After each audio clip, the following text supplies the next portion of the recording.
Troy still competes all the time. That motherfucker wins every single. And that guy does a lot of gi stuff though. Yeah. He does both. He does both. He actually, yeah, he does both. He I think he competes NoGi more. To be honest Oh, with really? you. How often do you guys do NoGi I don't know classes? if that's because I don't know why. Because obviously, like he's got a lot of gi training experience, right? but his shoulders are fucked up, and his like being, he's got a. I feel like the talents from like, gi transfer well to NoGi.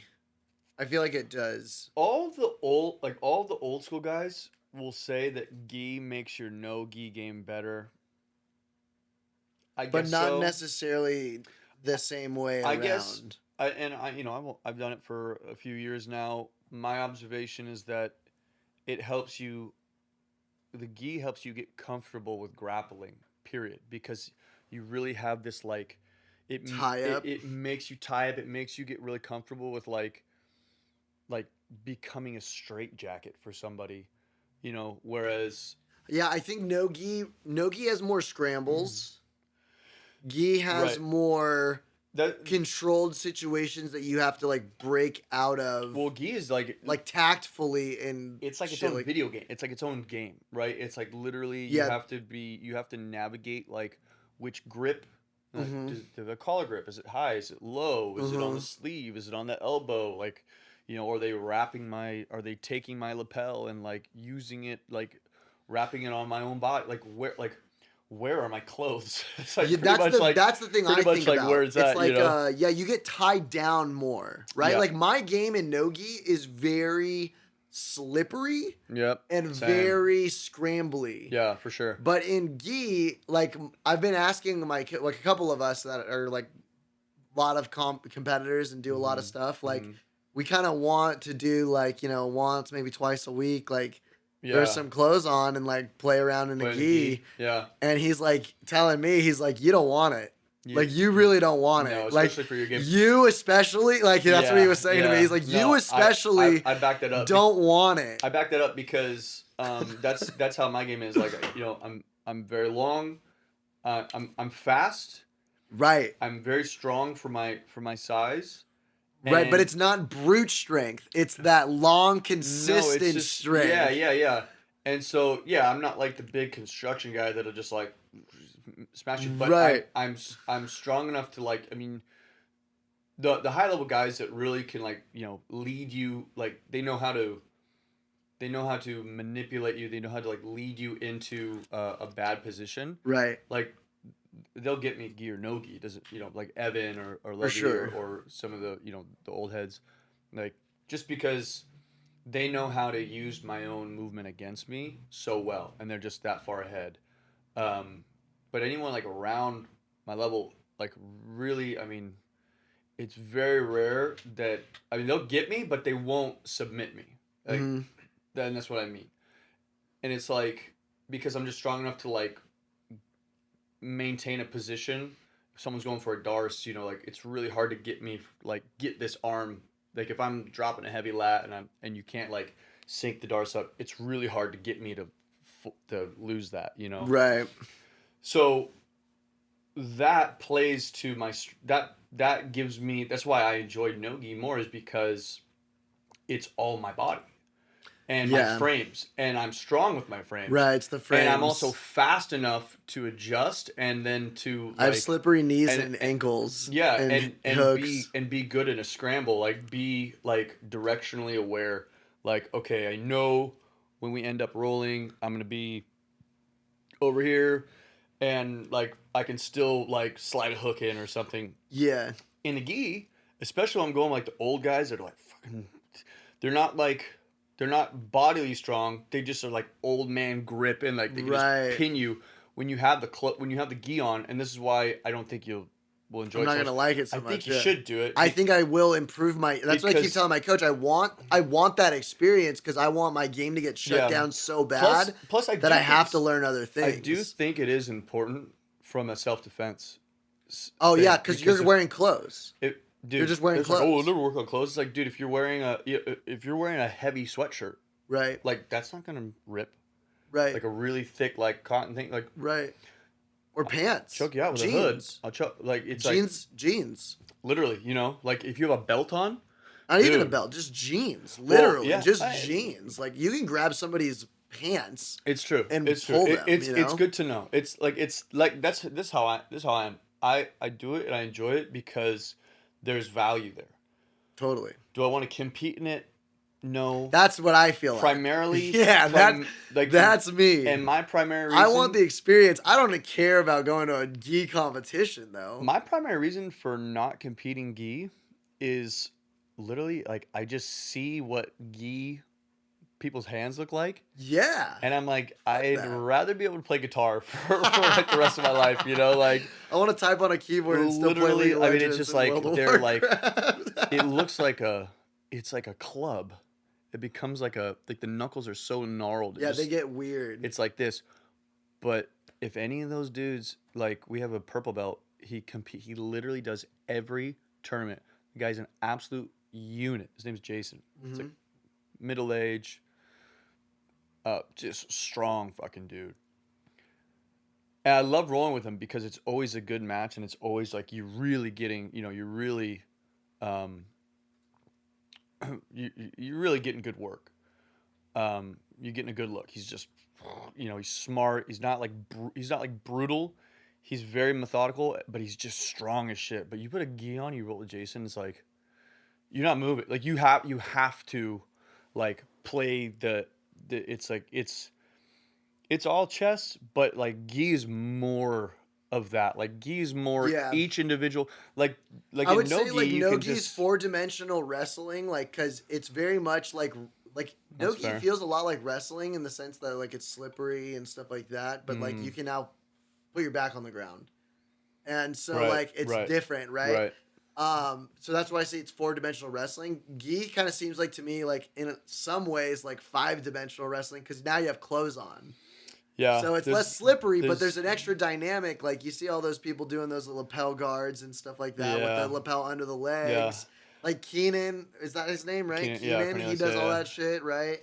And like, he was the one. I like it. I like. Oh, that's the guy Jason, the guy I'm talking about. Keenan was like his guy. He just started taking all the worm guard stuff that Keenan was doing and brought it into the class. So a lot of us were like learning how to at least how to deal with it. That seems like the 10th planet gi shit to me. Right? It's like it's like 10th, that's like the gi 10th planet, right? It's there. literally like, dude. I mean, it's so goofy because honestly, it's really advanced. I mean, it's a really advanced way to think. Like which is cool, which is so fascinating that like it can exist this long and there's still this like there's always an evolution to it, and it's like I mean like leg defense and no-gi is like a mandatory fundamental now. It's like that's 100%. Not advanced anymore. That's 100%. That's like maybe the attacks can qualify under advanced, but like the defense mandatory. Yeah. Especially if you're a lower weight guy, mandatory.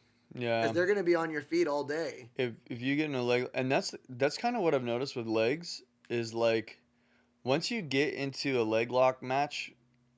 You're in a leg lock match. There's no way out. Like the second you try to leave, if they don't have to be Gordon Ryan. Like if you try to leave. Well, I love what Danaher says. It's like if the legs are there, if the legs aren't there, the body is there, and if the body's not there, then the legs are there. And it's just like that's so true.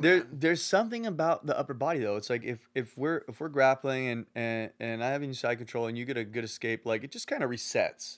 Mm-hmm. Like if we get in a leg lock match and I try to leave that and anything and you do, it's like you're gonna get me. Like I can't escaping is really it. Not the solution. It's usually countering is the solution, unfortunately. Yeah. And that's where you get in those like I call it like two cats in the back of an alley. Yeah.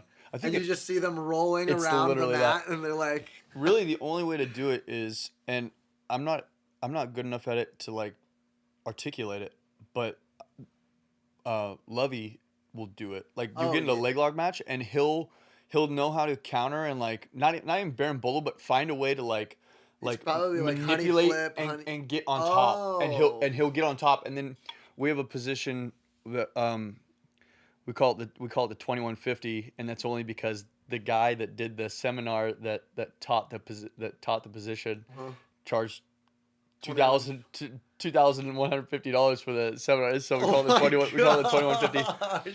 But it's basically like you're inside, or well, you're like laying on your back, your legs over, and then like you'd be on top with like knee, like you're reverse straddling. stoner position. Yeah, you're like straddling this leg, and you can like climb up into mount like from that spot if you clear the knee. I think Eddie calls that like stoner lock or something, like stoner position.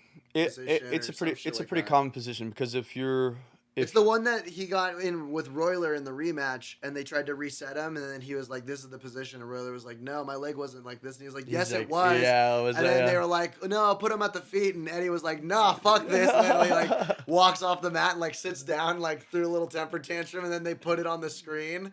And he was like, "See?" Yeah, and then, yeah. He got his I gotta watch that. Yeah, That's cool. It was good. That's cool. It was good. That's a very Eddie move. Yeah, it was so good. That's awesome. Dude, his birthday was so fun. That looked cool. It was that so looked super fun. cool. Dude, I love the fact that he'll just like fucking jam and like he's just like that's so sick. Dude, those songs were hilarious. His songs are great, dude. They're like parody. Yeah, they're like Tenacious D. Like they're good. Like like they're like technically kind of like they're not the best, but they're good. They're good songs, dude. Yeah, they're good songs. Are you kidding? Well, Tenacious D, like a lot of Tenacious D, those guys fucking rock, dude. Like those guys rock hard. But I love his like, it's like kind of grungy. It's like kind of like. Even Eddie got some of that. He's like, "Get yo." No, that's what I mean. That goddamn face. Yeah, that's what I mean. Eddie's thing is like kind of like this like weird like grungy thing, and it's so get your foot off my goddamn face. It's so good. He had a song about like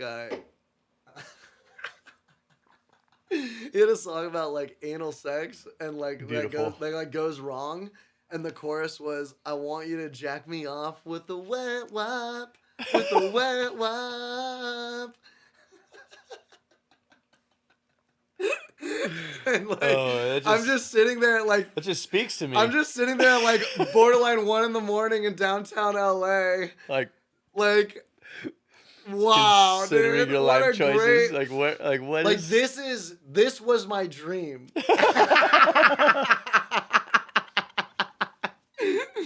Ben Eddie's in the corner being Ben Eddie, it was so wild. Just like, dude. I made it, dude. It was so wild to be there like that, and like get the bright light camera in your face while you're competing and stuff like it was. That is sick. An experience. Yeah, man. I ended up going against like a 190 dude in the. Yeah, tell me. HQ. So how did like, tell me how you like got involved with, like, brought into. That like, situation. Yeah. Right. So because I won that in-house tournament, they basically just made the team off of like all the Orange County blue. Like I guess Orange County was slanted to go in because we're just kind of good. Yeah. So it was us, Oceanside, which is like Geo's school, Freakazoid. Yeah. Right. And then West Covina, as well as HQ headquarters, and then there was another team too. I can't remember. Where is HQ? Downtown LA. It's downtown. Okay. Yeah, it's hot as fuck, dude. It was like 110 degrees that day. Yeah, like it was so hot, bro. Hot jiu-jitsu. And I was wearing my like warm-ups. Yeah, you're wearing your whole spat and like thing, everyone's smoking. Like normally, like not everyone's like everyone smokes outside. Yeah. But because it was Eddie's birthday, he just let everyone. Everyone's just ripping. Dude, everyone's on the mats just ripping. Bro, like I was sitting there before, like before our match, I was sitting there and I was like kind of having I was like, am I having a heat stroke? Like what's going on, dude? Like I was feeling really weird because like I think adrenaline plus the weed, like smoke everywhere, you're just like, plus the heat. Yeah. It was just a lot, dude.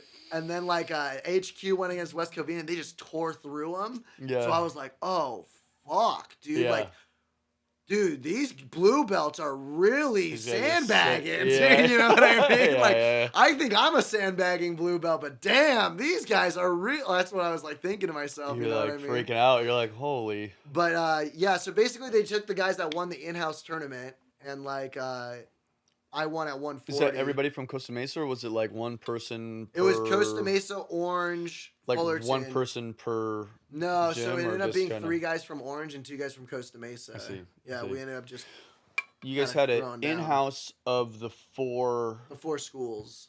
Got it. Irvine, Orange County, or Got it. Orange, Fullerton, and Costa Mesa, where I trained. Got it. Yeah, so me and Cameron from Costa Mesa went, and he's like the heavyweight guy. I ended up getting against, we ended up going HQ the first match. I ended up getting the heavyweight guy. My buddy Zach. How? Bro, so like you just set the order, right? It's like 5-on-5, and you just set your order before it starts. Oh. And then it starts. Oh, so it's not It's like baseball, right? Well, right. You You set the batting lineup. order. Yeah. It's like that. So it had nothing to do with like, all right, like Josh is our lightweight guy, this is our heavyweight guy. There's a little bit of gamesmanship that's involved, but it's all before. Yeah, You right, know right, what I right. mean? So what ended up happening is we ended up going down like 2 matches right at the beginning. Ooh. And then my buddy Zach ended up like getting 2, and then almost ended up actually knocking out the other guy, I think, too. So like we got tied up basically. Oh, like technically knocking him. Not... Yeah, not knocking him out. Yeah, sorry. it's like, are we doing some No, so combat jiu-jitsu? he got 2 subs. I mean, if anybody's gonna do combat jiu-jitsu, it's gonna be Ed, but you know. Yeah, so he got 2 subs and then, he got 2 subs and then got subbed, and then the guy before me got in there and then went against him, and then they ended up like not getting a sub. So if there's no sub, both guys go out, and then the 2 guys go in from the lineup, basically. Okay. So I went up against the 190 guy, and I was like the 4th guy in the lineup. So it was like 4-on-4 at that point. It was all tied up, and I ended up just being able to not get subbed for 8 minutes.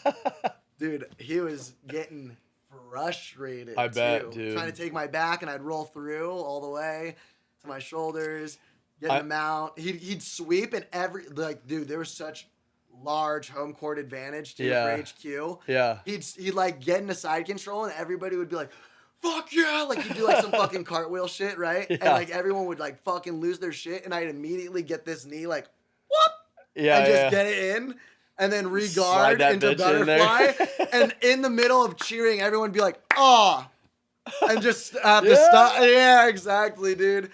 And I was having so much fun, dude. So I was just like a smiling at the just a little, like, cameras, wiggly worm like knee in winking there. at my coaches and shit. Like, don't worry, this guy can't sub me. I'm chilling.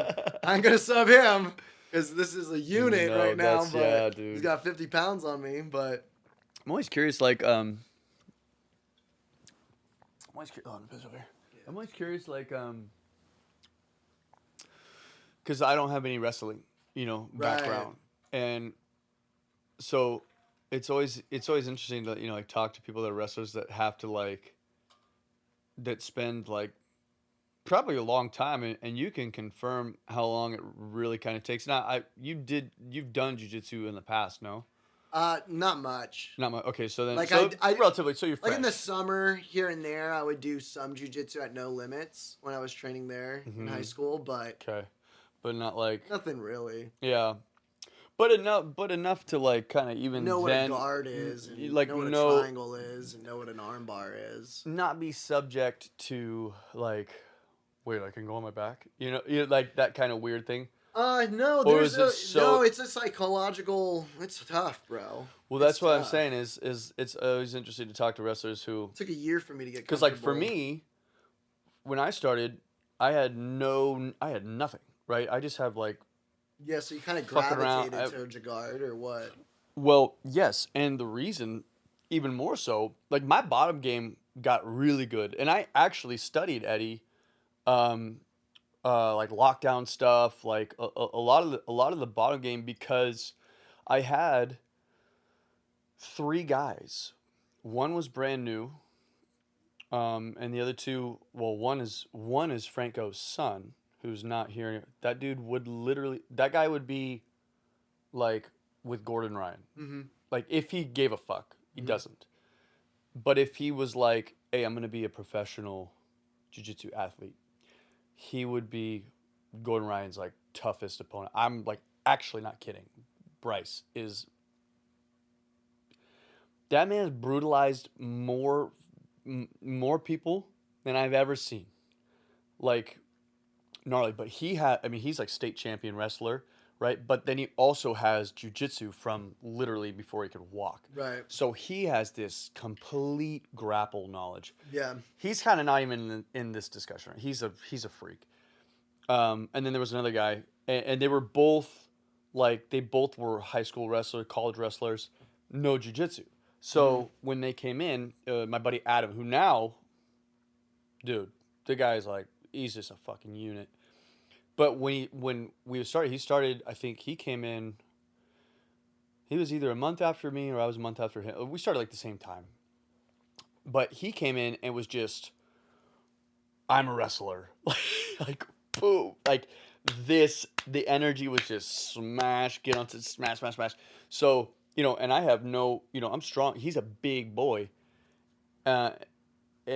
Just stronger and way better with, takedowns and everything. So when I would go with him, it was funny because we both came in with very, very high energy. Like, because we just didn't know how to just play the game and relax. That was me. It's everybody. The white belt warrior. It's a fucking thing. Yeah. So, and growing up wrestling too, like I was fucking. Yeah, you just have everybody. I just you have the wrestling room energy. You just have, everyone's like, and like you gotta snap them down. And I didn't have that, but I had the kind of like the bravado of like, I'm a professional athlete. I'm taller. I'm gonna fucking smash these guys. Like, so it was always like I didn't know how to.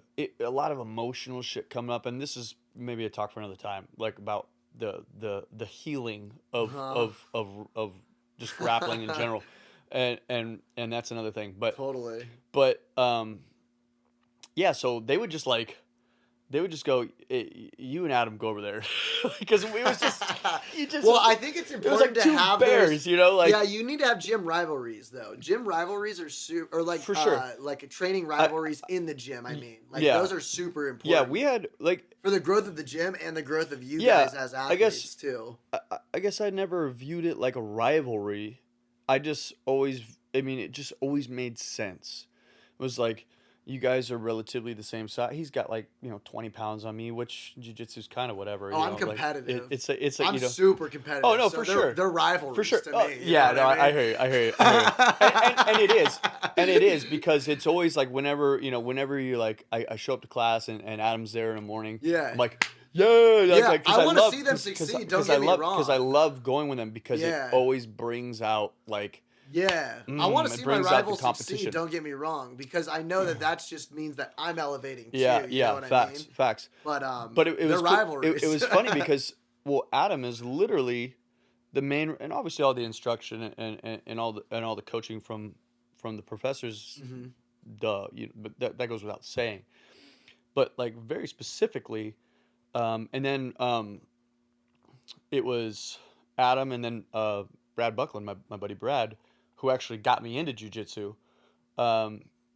Adam, primarily, Brad just because he was 260 pounds or something, so he was just so big. It was just he just whatever. He dumped my skinny ass and just get on top. Right. But I really started working the bottom game because Adam would just dominate me from a wrestling. He'd take me down and get on top, and he'd stay on top. Gotcha. And so he would kind of get frustrated because it's like, wait a minute, you're on your back. You're not done. It's just, you know how this. I do. You're oh, what do I do now? I feel like I won already.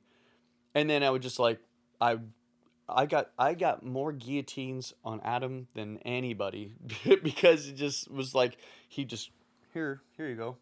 Here's my neck. And yeah, that growth for me took multiple steps for me. And it was honestly I talk to people that come in that wrestled and stuff that I see potential in. I talk to them about this because I went through it.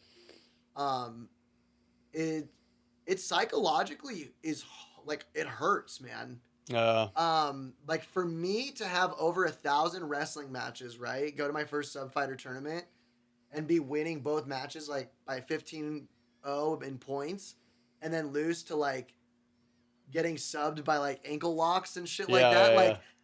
it psychologically "What the fuck?" hurts. Like, Yeah, you know, right. you're like, I'm so much better Right. than these guys who have, like, they've been doing this for 6 months, never done anything before, came off the street, like, they were cross-country runners, you know, and they're fucking me They up. learned to fucking ankle And lock. they're fucking me up with an ankle lock, right? And I think a lot of wrestlers actually quit there. I think, like, a lot of people, I could see that. they quit in those places. Like, I got guillotined straight for 6 months, right?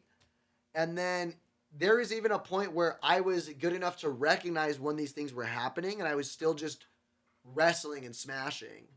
And then at Worlds is when I like got my blue belt. My first blue belt tournament was Worlds last year in October, and I just got shit on, dude, by this kid that, like, I was out wrestling, but he got deep on a takedown, and I was trying to fight it and hip toss him so hard that he ended up just, like, rolling through to my back and then just latching on and pulling me and sucking me down and just strangling me. And then I watched him do it all the way to the finals to everybody. Yeah, he just had. And then I was like, and for months, dude, I, like, literally would, like, think it, like, at night, like, after, and be like, that was fucked up. Like, like, I fucked up. Like, I cared so much about a takedown. That's nothing in this sport. It's nothing in this sport. That really. happened. That happened to me. This like lock, right? Because in the last year, I've been I've been spending time with Adam and the wrestlers because I enjoy that. I enjoy the, like, my bottom game got so good that I then was like, okay, let me actually start, like, asserting because it was just kind of like once I realized that, like, just I'm not going to be stronger than people. Like, I'm not going to just, like, someone that knows more than me is going to manipulate my strength against me. So, and that took like 2 months. Yeah, it's to humble myself, dude, and be like, that's what it is. to It's be like soul searching, time right? out, like. And so, like, for me, my wrestling was like, I had, after Worlds, I had to have this, like, conversation with myself, and I was like, Josh, when you wrestled, you didn't even wrestle neutral. You hated wrestling on your feet. Because you wrestled everyone that was shorter than you, like, way shorter than you. And the length always worked against you, and they were underneath you, and you hated being on your feet. I always got my points on top from leg riding, aka a truck. Right. And I always, like, would pin, you know? Like, I was good on bottom, and I was great on top. Those were my, like, positions. And I was like, just accept that role. Yeah. And, like, I was afraid of being in guard. Yeah. I used to be afraid of being in guard in, like, October. I was afraid of being in guard. In somebody's guard. So what I started doing, like, from November to, like, today. You were afraid of getting into somebody's guard? Or being in my own guard. Or you putting somebody in your guard? I was afraid of being on my back, basically. Yeah, right. I didn't like being smashed. Right. And so what I had to do is I just started pulling guard now and just wrestling up and working butterfly, like, sweeps. Yeah. And that's a lot of my game. For sure. And then backpack. And then I try to do backpack. It's fun. It's super cool how you get to this barrier psychologically, and then you're like, okay, good. And I can imagine that it's even deeper as a wrestler because you're actually associated with grappling. Yeah. You know, as opposed to it just being a personality, like an ego thing. You know, like for me was like it wasn't like. It wasn't like, oh, I've done this before, and that kind of thing. I think that's it why it was took me just so long to come back. I should be dominating other guys, and it's like, yo, like, that's ignorant as fuck, bro. It is. Like, to myself, and I'm like, you know, like okay, this obviously is not working. Oh, and what happened was ultimately, I got into jiu-jitsu literally because my buddy Brad called me. I'm in Puerto Rico. I'm sitting on. We stayed in these, like. It looked like barracks in it was like a track, like a track and field. The stadium, underneath the stadium was like barracks, like literally, like, I mean, it looked like bunk beds everywhere. Gotcha. I mean, it like literally looked like we were a platoon somewhere. Right.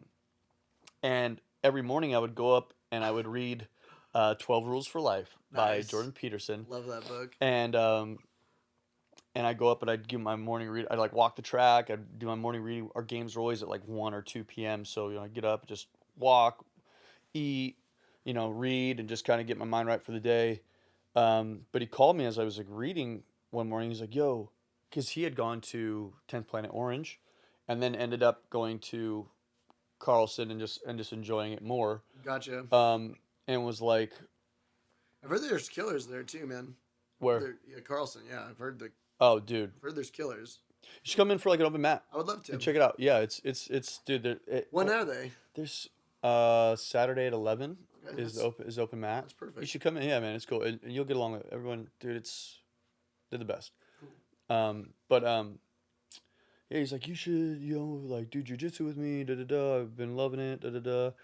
And I'm like, obviously I've always been into fighting and used to.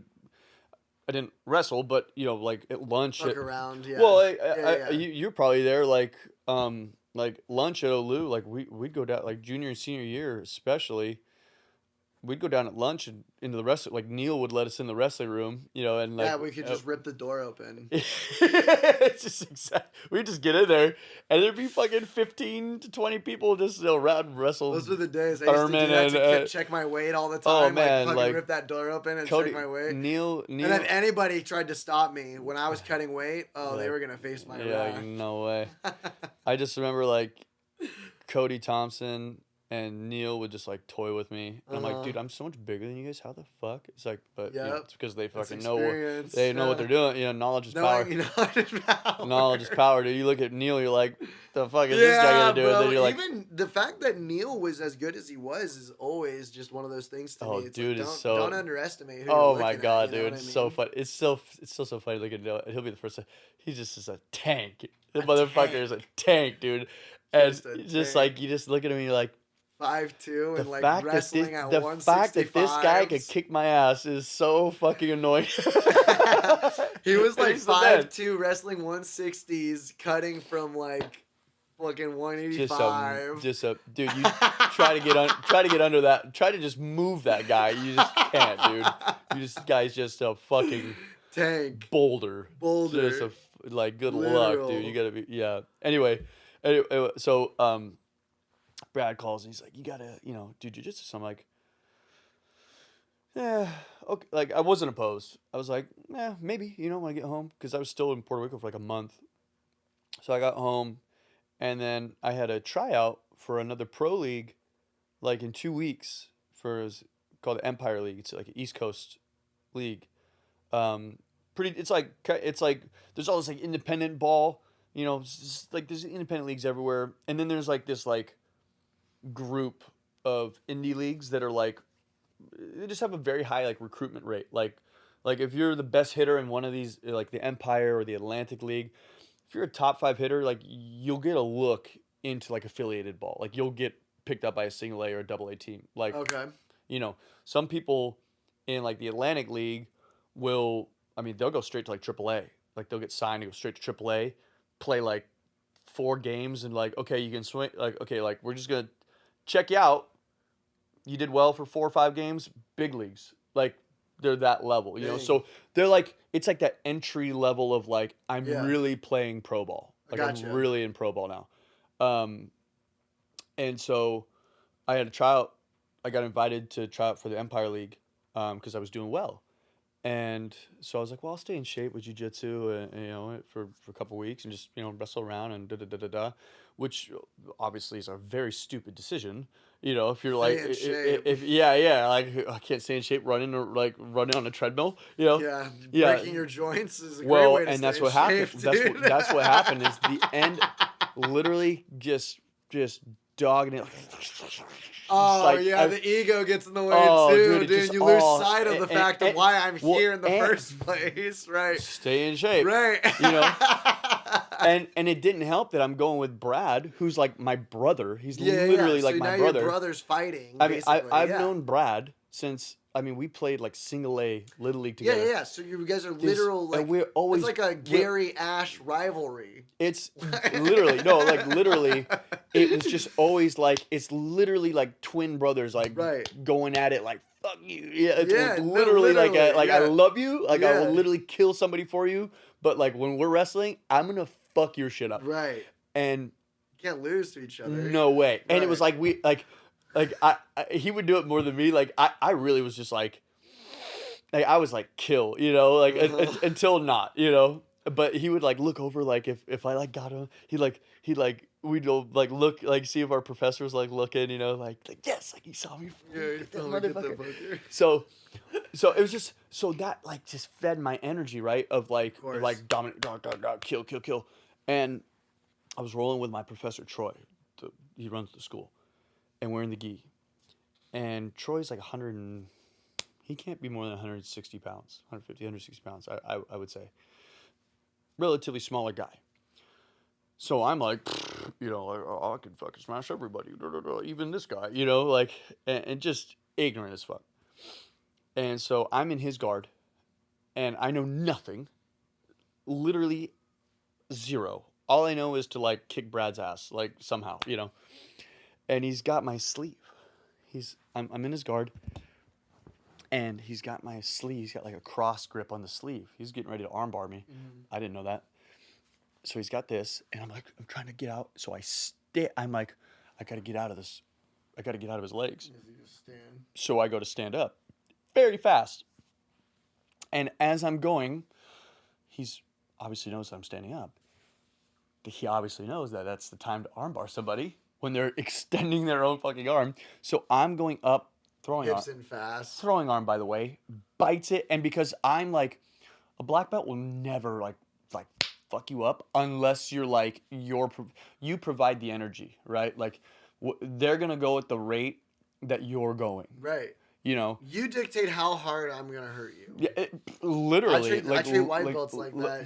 Even literally, like you just dig with like the wrestling experience I have and stuff like that. Like, that's literally where I'm at now too. Is like, Yeah. I will let people take my fucking bag, put me in a bot. White belts will. if you spaz out on me, get ready for me to tap you 9 times. In a 6-minute roll. Exactly. If you want to fucking play like that, 100%. dude, get ready to get choked a lot today. 100%. 100%. I actually, I have another thing, but I want to finish this thought before I say it, because it was the moment of clarity of jiu-jitsu for me. Gotcha. But and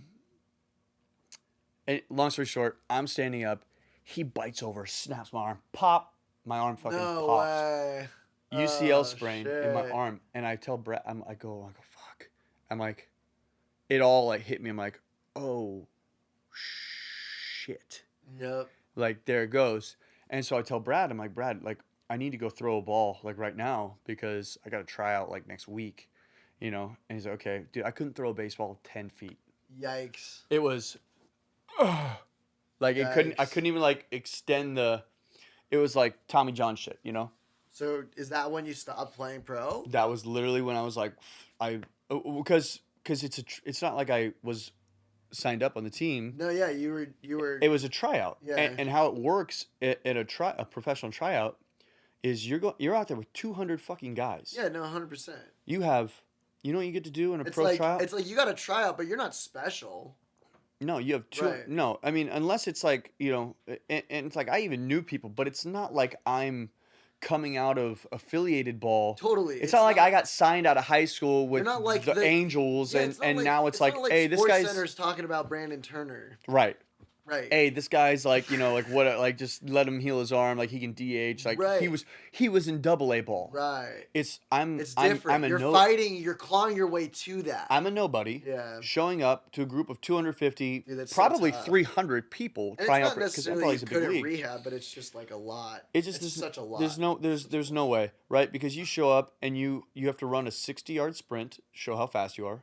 Okay, you got a good running. You run a sprint. You go to right field. You make 3 throws to third base, and you make 3 throws to home. Yeah, testing and they accuracy see your arm and and just like your strength. arm strength. Like even if you're a fucking infielder, you go Right, do they that. just want to see your arm They strength wanna and see they how- want to see your accuracy. Exactly. And then you have about 10 pitches to hit. And like good, you better be a fucking freak if Well, and part of it's to the show pressure. your skill. Part of it's the pressure. A They lot- want to yeah. see how you're performing also under pressure too. That's for sure. But it's like here's the deal. Is like these guys have been like scouts and the coaches and stuff. Like the reality is they've been doing it long enough to know, for the most how part. How many people have they seen? They just know within all that. Even that's nothing. That's nothing. But they kind of already know what they're seeing. Not even like the result, like your approach to it. If you belong in professional baseball, There's so many variables that you have to narrow them down to like almost like a weird number, and like, you know, like you're saying, like it's so little, but that's like what you have to do to make like big decisions like that. Well, right? It's like you have to boil it down to like just such simple shit, and then make the decision as that's the simply as basis. possible. That's the basis for the game. Exactly. Run, throw, hit. That's baseball. Right. You know what I mean? So let's see how they run, throw, and hit. And you can tell, like, in just a few, that's like, all right, this guy, you know, this is a good guy. I can see his approach to, like, you know, how he takes batting practice, the blah, blah, blah. But so back to my story is, okay, I'm going to show up and do 2 out of 3. I'm going to run. I can run. I can't throw. There's no way I'm going to. I literally cannot throw the ball 10 feet. So making my throws and showing off my arm is out. And, like, I'd be lucky if I could even fucking hit a ball, like, hit without it going, you know. So how am I supposed to do this? And I'll tell you that subconsciously, I think that I was already kind of, like, past it, because I was just reading into a lot, and actually, to be honest, like, I started kind of feeling like I actually spoke with Alan, and we were already, like, hanging out, we were playing music, and I almost was kind of feeling pulled away from it, and then it ended up becoming like, hey, I think music is now, like, the route I want to go, you know. And so that, I think I was already past it. In fact, I know I was, because I wouldn't have showed up to jiu-jitsu if I really was, like, still, like, you know, super focused, bulldogging about it. Would have just been doing like strength and conditioning. I would have been doing my thing. That. You know, I wouldn't have done it. So right. So that's how I kind of move on from ball. That's a good realization too, man. I mean, like, we all make, like, decisions, whether they're subconsciously for reasons and stuff like that. Like, yeah, no, and that's what I'm saying is, it's so fascinating about life is, like, you have this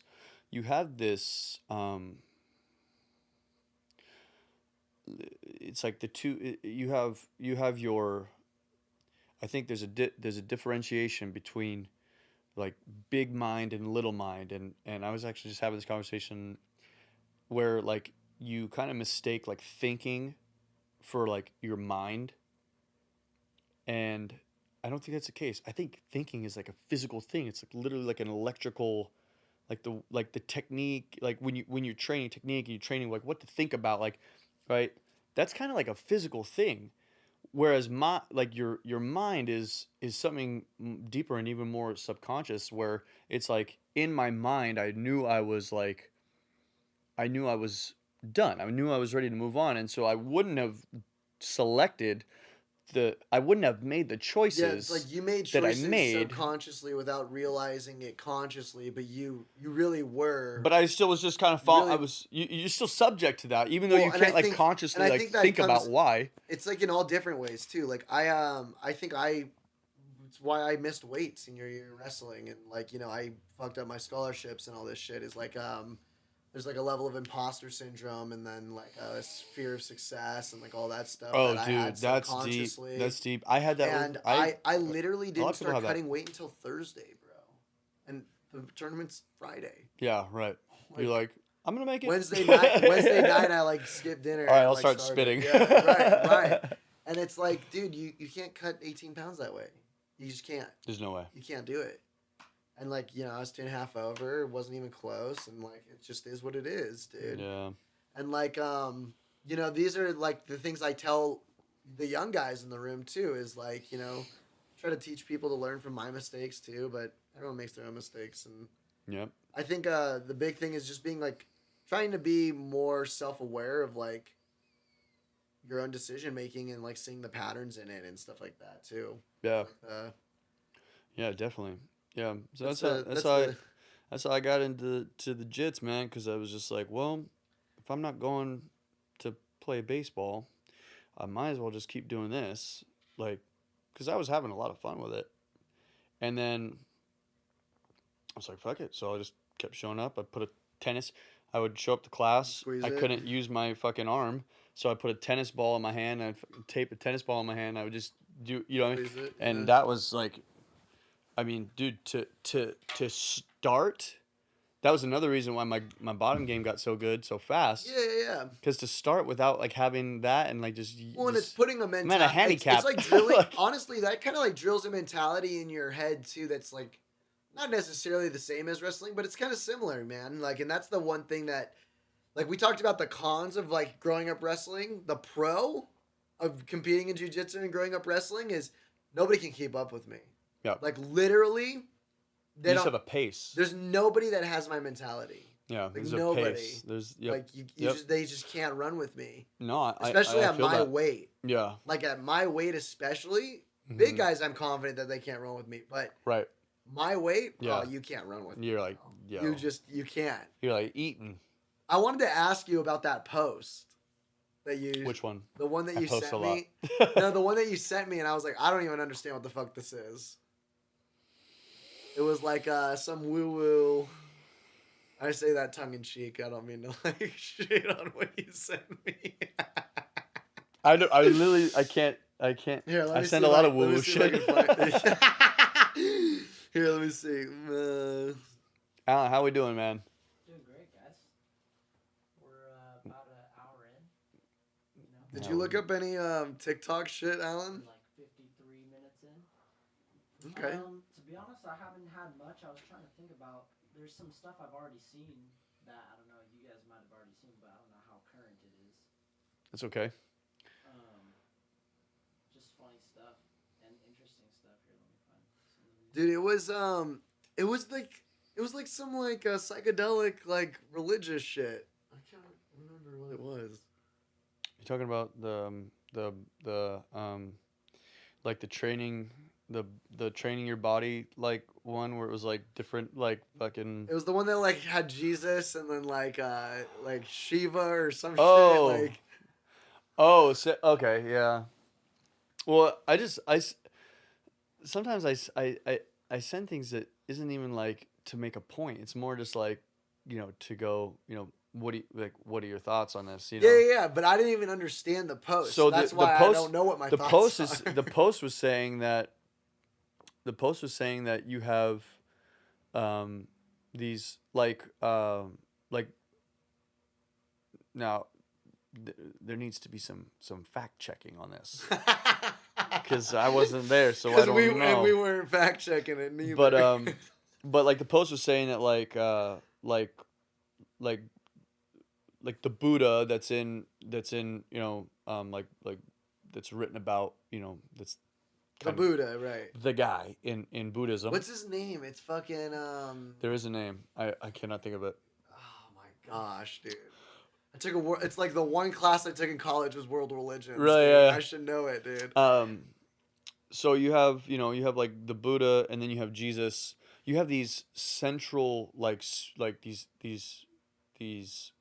spiritual Mhm. teachers that are larger than life, and it was saying that like they're separated by like 500 years. Okay. So you basically what the post, and then it was I think Krishna or whoever like whoever kind of that character is within like Hinduism Yeah. was even like 500 to 700 years Before Buddha. Yeah. And so the implication is that you have this. Now this goes all the way back to Horus in Egypt and Hermes in Greece Mhm. and Thoth from Atlantis. I mean, this goes back. This character, this Mithra in Rome. You have this character that is like this the Son of God, right? Or this divine being that seems to show up, Right. right, ever so often. That's the implication that Right. I see what you're if it's the saying. same guy, Uh-huh. the same energy, the same soul or spirit, right? That's reincarnating Uh-huh. at different at within like each age at a level that's like, So who's it now? I don't know. Could be you. Could be me. Could be Alan. Who knows? Maybe it's one of us. But it's like that was the implication of it. I mean, not that it's even a statement of mine. It was just like, No, I like, get well, you. that's kind of like a crazy. No, I get you, and that would be my question to like anybody that. Well, like, who's now? well, okay, Who's so that? who's it now? Yeah, I don't know, dude. You know, I would love to hear their answer. you know, so that's you know, because there has to be someone now, then, right? you would think that now would be the time. Or why did based it on- suddenly stop? Is what I would ask. you know, I don't know. But that's what is very.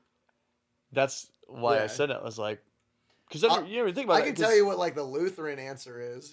The Lutheran answer is like the gospel is the fulfillment of all of those things. God, you know, the Old Testament was right. a fulfillment of all those things. So the Lutheran like, thing would be that Jesus was the last one, not just that or that No. The Lutheran they would say that, yes, but they would also go further as to say, like the reason why like Judaism and Christianity aligns with paganism is because God intentionally is like bringing fulfillment to pagan beliefs, if that makes sense. So like during like the Old Testament, for instance, like at the very, very beginning of like Genesis, they used to like, there was like a pig, I can't remember the god, I want to say Odin, but I don't think that's right.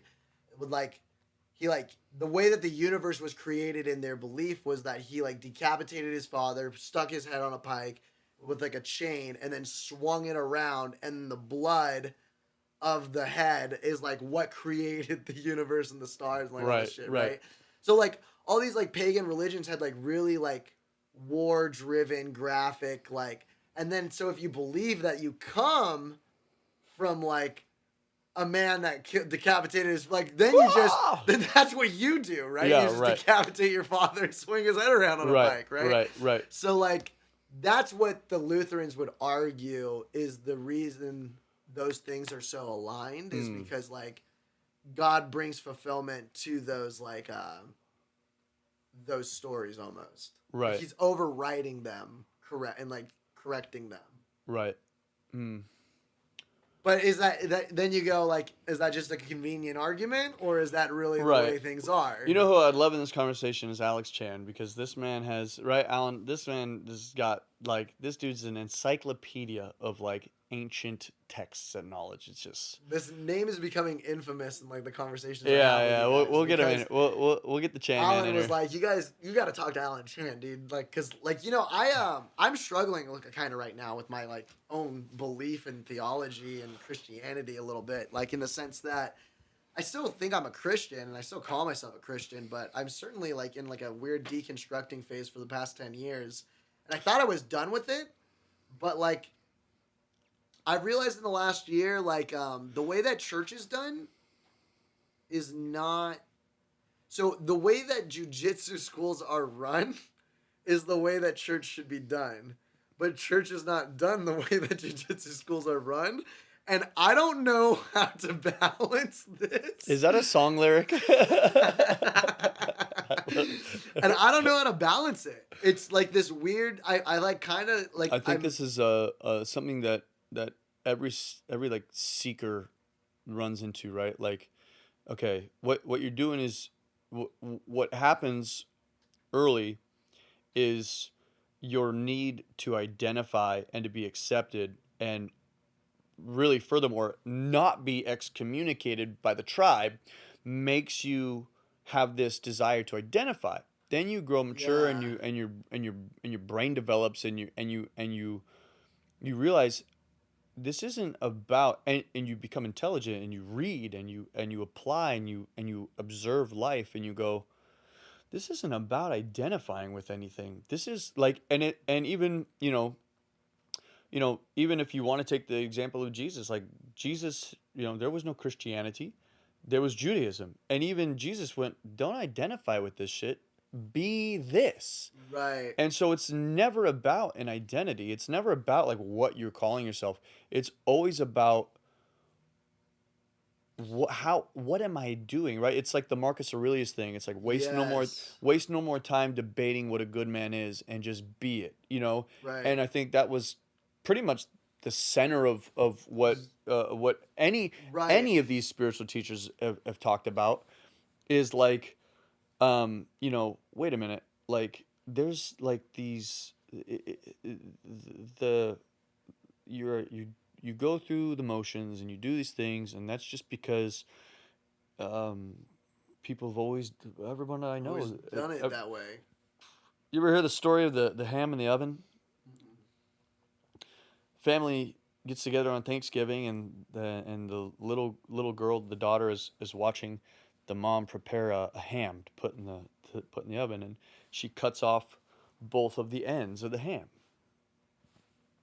She's like curious, and she goes, "Mom, why do you cut the ends off of the ham?" And the mom goes, "I don't know. That's just, you know, that's how Grandma taught me. You know, that's how we've done it." And she goes, "That's weird." So she's okay. So she sits down at the table, and comes back to her mind, and she asks Grandma sitting at the table, "Grandma, why do we cut the ends off of the ham?" And Grandma goes, "I don't. That's how I always did it. That's just, you know, great grandma taught me that way." And she goes, "Okay." And so great grandma's there. She goes, she's like, she said, "Great grandma, why did you cut the ends off of the ham, like for Thanksgiving?" She goes, "Because back in my day, my oven was too small to fit the full ham, so I had to cut the ends off the ham to fit it in the oven." Right? And it's like, whoa, we got a bigger oven. We got a. It's not the It's same funny. I used situation. to teach this concept to people when I But was it's- selling mortgages about, like, you know, interest rates and stuff like that. Like, no, that's like great grandma information. You know Right, what I right. mean? Like, that's not today. Right. But that's it. It's like, well, and to me, as an aside, you're talking about the second most dangerous language, or the second most dangerous sentence in the English language. That's how we've always done it. The only thing more Right. dangerous is I'm just doing my job. Ooh. Different conversation. Right. But you're talking about I mean, hello. Totally. That's dangerous, right? So Yeah. but that's back to the point, is like, that's where this, you know, that's where this discomfort comes from, because I still remember being in the gym at Olu, and we're doing like Friday praise and prayer, and I'm just like, you know, someone and one of the speakers is talking about, like, oh, just talk about like your faith being like tested and stuff like that. And I just remember being so hard-headed, like, I'll never have my faith challenged. Like, I am just like just Yeah, me too. like, dude, like, I mean, I want to legit, be a pastor, bro. like legit, but it was like at a level of like brainwashing like myself, and I wanted to be a pastor. and fair enough. I don't think there's anything wrong with that, but No, me neither. It's But I had never questioned it, really. I never That's- tested. that's I the never thing. even. I had never even tested. Yeah. Well, and So you get- know what and- I mean? But right? and this is the but thing. I didn't even know. Is it taps into, you start touching a very, very sensitive nerve when you start challenging your own identity, because whoa, my acceptance in the tribe. I mean, this is deep. This is the identity. This is deeper Is the than identity. English. Right, is the this identity, this right. this is pre-biblical. This is pre anything that has to do with your conscious attention. This is this is Well, the that's nerve that what- it touches. That's what it touches Is- the nerve. It is- doesn't it goes, actually threaten "Whoa, it. dude, It doesn't actually threaten it, but it touches the nerve. That's why I like that verb. Well, if you give it enough gas, it will threaten it. It will feel threatening, and this is why it kind of feels weird, and you almost feel like you get in this like fog where like you kind of know that you got to like dive into your psyche a little bit, but it's terrifying. Why? Because my identity is literally my fucking plug into like the societal matrix that I'm in. And if I challenge that, then I don't even know who I am. I don't even know if I belong in the fucking tribe to begin with. And it's like your whole life falls apart, because now everything that the Lego building that you're in, Well, You can- think it's something else, and it's not even that you think thing it's anymore. and then you think it's a stone castle. It's really Legos, and you just knock the fucking thing. It's so You think it's stone and it's sand. It's easy to knock down, and you go, okay, wait. Now let me think about this. I obviously didn't. It's Look, so interesting because like what you do is a curious person, right? Right, and this is people, spiritual people, is a seeker, and it's just honestly, it's just you're just an intelligent fucking primate, and intelligence is nothing more than curiosity. And this is like an Albert Einstein thing, right? Like, I'm not smarter than you. I was just more curious about this subject, and I went until I found an answer that stood up on its own. And so it's like, as an intelligent creature, and then as a creature that has intelligence and equal courage, that the courage had to catch up to the intelligence. As the courage is catching up to the intelligence, you're poking holes in your own psyche, and you're going, does this leak? Does this leak? No. Does this leak? Oh, shit. Like, there's water coming out of that. Okay, you can either go, like, let me see what's in here, and rip it open and look at the contents, or you can go, you know what, I'm gonna patch that up for now, and I'm not gonna worry about what's in there just yet. At some point, your curiosity is you're gonna keep like, this fucking wall over here is leaking, man, and I gotta fucking, I gotta see. And that's where it comes. What's funny is nothing, and this is like, I talk to you guys remember Willie Shaw. Like, I talk to Willie all the time. He's like, and he'll always say, like, you have a lot of, he's like, a lot of what you say is like literally like like like it's very Christian in nature. I go, because because it's not about Christianity, it's about the truth that supersedes all of it, right? Like, there's a basic human truth to being part of the universe. You are a part of it, and this is what Jesus talked about. This is what Buddha talked about. This is what all of them have gone. Yo, there's all these like cool matrix things going on, and in a lot of ways they're evil, and it's like blah blah blah blah blah, all this context, and then it's like, but here's like the way. What did they all teach?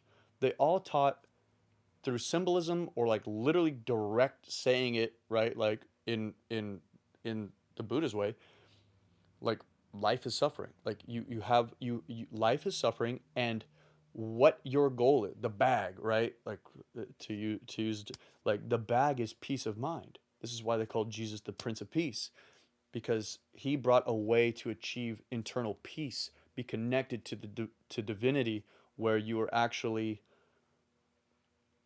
where you achieve peace of mind in your life, in a life that's full of suffering. You literally are like, okay, I know how to connect to what brings me peace, and that makes life not only bearable, but I can actually grow. Like, I can actually do this, and navigate the spirit and my soul, and expand myself, and really learn who I really am from that state. And so this is what we all go through, is like, it's not that any of it's wrong, it's that, and some of it is, but it's more about like, okay, what's part of the matrix, and what's like, where's the plug, like, where is the source, like, and what needs to be embodied to just have that, and to be at peace with that, and then to know everything else is context, and it either is fun and needs to be enjoyed, at a healthy level, or needs to be confronted because it can be better, right? And that's another conversation. But having the dilemma of like, dang, like I think I was really solid with this thing I identified with, and then like either myself or somebody else close to me or just something that I experienced poked a hole in this, and now I'm like, okay, I should probably address that, That's because not necessarily like what I'm saying. I think I've always felt for like the last 10 years that like Christianity fails to do what it says to do because humans are innately sinful and things like that nature. I still wanted to be a pastor. yeah, Doesn't change that. sure, The change is that I don't think that being a pastor I don't think that being a pastor should be a paid position anymore. And B, I don't think that being a pastor would even help me accomplish the things that I want to do for people. So that's what's changed. mm-hmm, okay, And it's just interesting. no, I I feel you think on the that. biggest benefit is I was that kind of talking about before what you said from before, but I think the go on. biggest benefit is that like what you were kind of talking about is like some of like the healing aspects of jiu-jitsu. It's just like there's benefits, there's things that jiu-jitsu has going for it that like the church just simply isn't allowed to do. For instance, touch each other. Like physical touch is one of the most healing things that you can do for somebody, Well, and the most like easy way for somebody to feel seen is to be touched. so And like so this you're is just constantly touching each other, rolling around, rubbing, hugging, strangling. Like you get to like that edge of death experience with each other, and like it's so intimate, and like you get so comfortable with why one do you another. feel so great when you leave class? Like it's You feel alive. well, You yeah, feel like alive it's because you've just fought for your life. Like and you just had the most human experience totally. possible. It's one of the most emotional things you can do is fight. In a comfortable, everyone in class is like, hey, we're gonna throw down, but I respect you. So it's a safe, it's a relatively safe. You get some dickheads in there sometimes, but relatively safe environment. But you are pushing yourself to your physical limit, right? And that is what makes you feel alive. This is like what it's like, you like I think it's why so many people feel depressed is they work bullshit desk jobs, and there's a life. And so you touch on, well, this is the main thing about religion. It's always bothered me. It's always been my main sticking point on it is the idea of sin, inherent sin. Okay, well, and you go, let's identify what that is. Sin, from an etymology standpoint, literally means to miss the target. It's an archery term. To sin is to just not hit a bullseye. So that doesn't mean that it's this is where the evil levels of the high level Catholicism that's controlled society for the last, they still control it. Mm-hmm. And they've controlled it for 1,000 years. The Catholic Church creeped into everybody's mind and said, you're a sinful being. Well, what's more sinful than telling somebody than manipulating somebody's mind into going being. Well, what do you think? What do you think? You think like you think it would be better to just pretend like nobody is? Do you think that's a better alternative? I think that like there's a level of degeneracy, but I don't think that like I think it's degeneracy is at an all-time high. I wouldn't disagree with that.